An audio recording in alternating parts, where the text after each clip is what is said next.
ارجعوا إلى أبيكم فقولوا يا أبانا إن ابنك سرق وما شهدنا إلا بما علمنا وما كنا للغيب حافظين واسأل القرية التي كنا فيها والعير التي أقبلنا فيها وإنا لصادقون قال بل سولت لكم أنفسكم أمرا فصبر جميل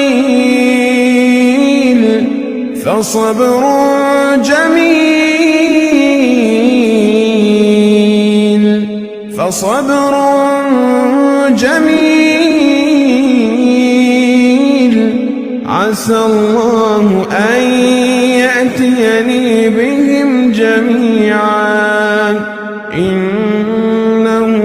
هو العليم الحكيم وتولى عنهم وقال يا أسفا على يوسف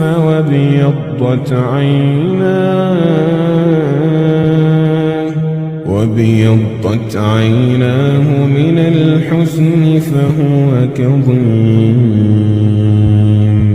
قالوا تالله تفتأ تذكر يوسف حتى تكون حرضا أو تكون من الهالكين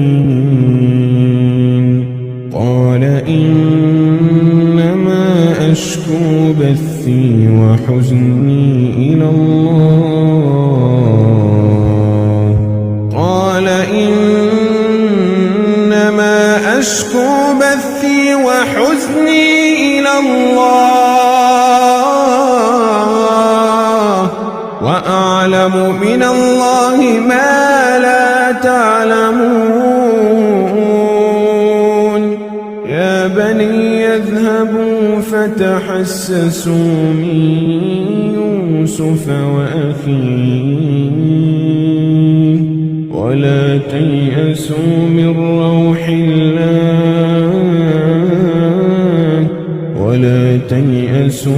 روح الله إنه لا ييأس من روح الله إلا القوم الكافرون